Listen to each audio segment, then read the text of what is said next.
नमस्कार, मी निर्मला श्रीकांत देशमुख. श्रीकांत, मला तुम्हाला शेवटचं बोलायचंय आता, कारण की मी आता जगण्याच्या लायकीची राहिली नाही. माझ्या जागी कोण दुसरी मुलगी असती, तिने हे पहिलाच केलं असतं. आणि हा शेवटचा व्हिडिओ आहे माझा. मी काही नाटक तर काही करत नाही. मी फक्त ह्या भारतीय जनता पार्टीच्या सरकारला कळावं म्हणून हा माझा शेवटचा व्हिडिओ. मी माझा स्वतःचा जीव स्वतः माझ्यावर पर्याय नाही म्हणून मी आता संपवते. माझ्या जीवनात काही मार्ग राहिला नाहीये. श्रीकांत, मी तुमच्याबरोबर लग्न केलेलं, तुम्ही माझ्याबरोबर लग्न केलेलं. तुम्हाला जायचं होतं त्या दिवशीच का नाही पळून गेला, का निघून गेला नाही, सोडला नाही, का लग्न केलं? तुमच्या भावाला सगळं माहिती होतं माझ्याबद्दल. तुम्ही सगळ्या लोकांना सगळ्या गोष्टी, तुम्ही स्वतः मला घर दाखवलं. तिघा भावांनी मला वचनं दिली, माझी ओटी भरली त्या घरात, आणि तुम्ही लोकांनी माझा असा घात केला. माझ्या आजच्या या मरणाला जबाबदार या भारतीय जनता पार्टी मधली चंद्रकांत दादा पाटील, खासदार निंबाळकर सोलापूरचा माड्याचा, आणि श्रीकांत देशमुख, आणि श्रीकांत देशमुखचा मोठा भाऊ आणि त्याचा लहान भाऊ ही जबाबदार असणार आहे. श्रीकांतच्या वडिलांना, आईला सगळं माहिती होतं.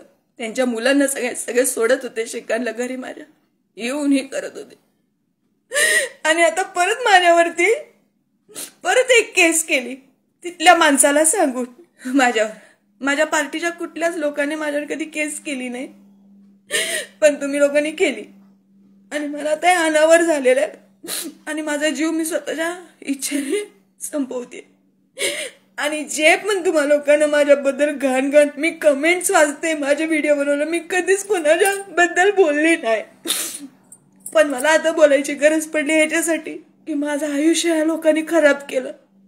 सगळे शांत बसलेत, मला कोणी सपोर्ट केला नाही. माझी आई आणि मी एकटे होतो. कौटुंबिक लेवलला आम्ही पहिल्यांदा मदत मागितली, कोणी दिली नाही आम्हाला मदत. त्यामुळं मला आता काही गरज नाहीये. खूप लोकांना नाटक करते वाटेल, पण मला आता गरज नाही. माझ्या युवा मोर्चामधले गणेश पांडे, दिवेकर, अमित शेलार, नील सोमय्या, दीपक ठाकूर, संतोष आव्हाड आणि इतर लोक, तुम्हा लोकांना माहिती आहे मी कशी आहे. आशिष शेलार, तुम्हाला माहिती आहे मी कशी आहे. दिव्या ढोले, तुम्हाला माहिती आहे मी कशी आहे. बस. आणि काही लोकांनी माझी एवढी अवस्था बेकार केली ना, करा तुमच्यामुळं. माझी इच्छा नसताना मी माझं आज आयुष्य संपवते. मलाही जगायचं होतं, मलाही कुटुंब होतं, मलाही नवरा होता, काही गाजरा माझा संसार होता. तुमच्या लोकांमुळे, बीजेपी वाल्यानं माझा संसार बिघडला. भारतीय जनता पार्टीच्या लेटर हेडवर लिहून देता, काय लिहून देता की ही मुलगी आज भारतीय जनता पार्टीच्या कार्यकर्त्यांना आणि पोलीस वरिष्ठ अधिकाऱ्यांना फसवलाय. IPS दीपक पांडे, तुला मी काय फसवलं सांग. गणेश पांडे, मी काय केलंय सांग. तुम्ही येऊन, माझ्या शेवटची इच्छा आहे, तुम्ही लोकांनी येऊन मी कशी चारित्र्य हे सांगणं गरजेचं आहे. आणि मी का मरतेय हे परत आता सगळ्याला कळेल. मी लिहून दिले, चंद्रकांत बावनकुळेंच्या PA लिहून दिलेले आहेत. मला काय त्रास, मी पोचण्याचा प्रयत्न बीजेपी वाल्यांकडे पहिल्यापासून करते, माझं कोणी ऐकलं नाही. आणि आता मला काय कळत नाहीये. आणि मला त्रास एवढा झाला की लोकांनी माझी इज्जत, माझ्यावर केस करता. अरे मी एका साध्या घरातली मुलगी, माझ्यावर तुम्ही केस करून तुम्ही काय करणार आहे. मला त्रास करताय ना. पोलिसांना आता त्रास करायला चालू केले. म्हणजे मी ज्यांच्याकडे मदत मागितली, आता 30 लोक मला त्रास देतात. मी स्वतः एका विमे, त्यातून मला तुम्ही परत प्रयत्न करताय की मी मारायचं, मी मरून जायचं, हे त्रास करायला लागलं ना. तुमची इच्छा पूर्ण करते मी सगळ्यांनी. आणि श्रीकांत देशमुख, मी तुझी बायको होती रे. तुझी मी काय गासना, मी बायको होती. सप्तपदी वैदिक रीतीने लग्न केले आपण. ती 2 पंडितही कबूल केले. तरी पोलिसांनी मला असं केलं आतापर्यंत. मला दबाव आणून माझ्या आईला ऐकून आमच्या खिशात आता थोडे पैसे नाही राहिले होते किंवा मला असं तुम्ही रस्त्यावर भरकटलं.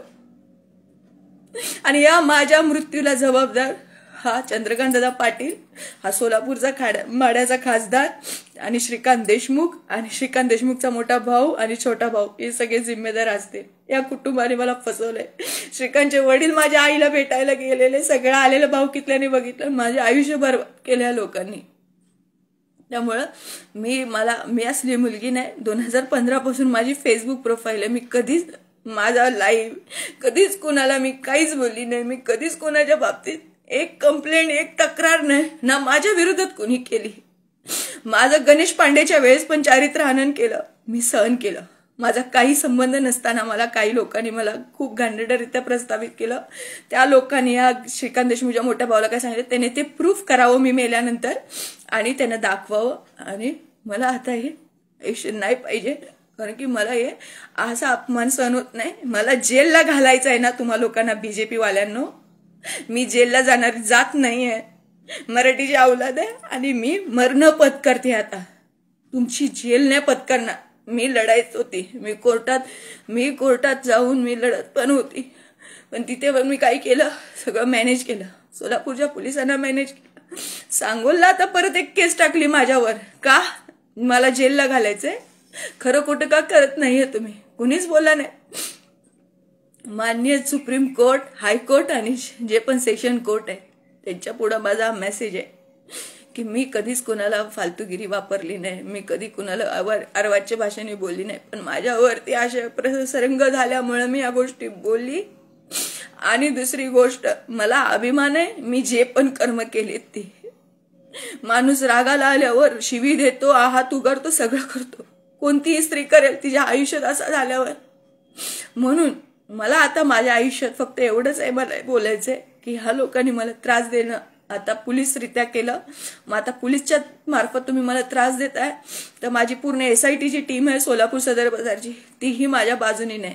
त्यांना आमची दुःख दिसत नाही, त्यांना फक्त केस कशी बदलायची ते दिसतं. त्यामुळं मला आता हे काय आयुष्य नकोय आणि मी माझं आयुष्य स्वतः माझ्या मनाने संपवते. आणि नरेंद्र मोदी आणि स्मृती इराणीबद्दल जेवढी पण मी वक्तव्य केली आहेत ते मी का केले मी लिहून दिलेली आहेत. त्यामुळे मला आता अजून काही बोलायचं नाहीये. कारण की अशा आमच्यासारख्या मुली, बुद्धिजीवी मुली येऊन काहीतरी करण्याचा प्रयत्न करतात समाजामध्ये, पण त्यांना असं घाण बदनाम करून त्यांचे आयुष्य, त्यांचं लग्न झालेला संसारही खराब करतात लोक. मी काय केलेलं? मी पण एक माणूस होती, मला पण आयुष्य जगायचं होतं. मी काय कुणाचे वाईट केलं नव्हतं. माझे वडील नव्हते, मला भाऊ नव्हते, म्हणून मी लग्न केलं. माझ्या पाठीमागे तो माणूस उभा राहील म्हणून. आणि त्याची बायको, तिचे सगळे घर असताना ती पण आता तू काढा नाही केलं तर काही नाही, कारण की माझी तुम्ही लोकांनी घालवला. आणि मी आता काही करणार नाही. तुम्ही सरकार माझ्या मृत्यूला जबाबदार आहे.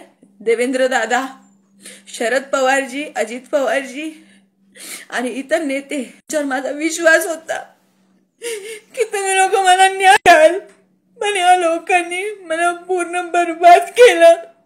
माझं आयुष्य खराब केलं. या श्रीकांत देशमुखनी सगळ्या गोष्टी आवडीने केल्या माझ्या बरोबर. मी त्याला जबाबदार, मी काय त्याला काही जबरदस्ती नाही केलेली. लग्नाच्या वेळेस पण दोघं होतं आम्ही, एकटा नव्हता तो. दोघं होतं, दोघांनी इच्छेने केलं ना. मग त्याला जबाब विचारायच्या ऐवजी मलाच का पाठीशी घालताय सगळं? माझ्यावर दुसरी केस नोंद करता. मी एक मुलीची जात आहे, मी लेडीज आहे, मलाही फॅमिली आहे, मलाही माणसं आहेत. मला जर असं तुम्ही केलंय तर मी कशी जगणार आता? मला जगण्याला मार्ग नाही उरला आता. त्यामुळं जेही माझ्या आता मृत्यूला जबाबदार आहे, मी नावं घेतली. आणि माझी जी इच्छा होती, ही शेवटची इच्छा होती, माझ्या आयुष्यात एक सुख उरलेलं ना. ज्यांनी माझी बदनामी केली ना त्यांना सांगते, माझ्या जे शेवटचं सुख उरलेलं होतं ते लग्न होतं. ते तुम्ही लोकांनी घाणेरड्यारीत्या माझी प्रस्तावना करून माझी आबरू लुटवली सगळीकडे. तर मला सहन होत नाहीये. आणि इथून पुढं माझं तोंड तुम्हा लोकांना बघायला भेटणार नाही. ज्यांनी मला घाण शिव्या दिल्यात व्हिडिओमध्ये. मी कधी कोणाला हे केलेलं नाहीये. मी लग्न केलं म्हणून रोज दिवस जीवापाड येऊन मी ओरडले सोशल मीडियावर. मी असं कधी वक्तव्य केलं नाही. आणि मला आता हेच फक्त बोलायचंय की ह्या लोकांना विचारायचा प्रश्न, मी ज्यांच्याकडे भारतीय जनता पार्टीच्या लोकांना मी चित्रा वाघला पण लिहून फोन करून सांगितले, माझ्यावर केस केली परत, मी काय करायचं, मी का लोकांनी हे करायचं? दत्ता दादा, तुम्ही मला मदत केल्याबद्दल मी तुमची उपकारी हमेशा राहीन. माझा आशीर्वाद आत्म्याचा तुम्हाला हमेशा राहीन. आणि मोठ्या दादा सांगा, मला मुलीसारखं तुम्ही समजलं, मला केलेली मदत खूप धन्यवाद करते मी.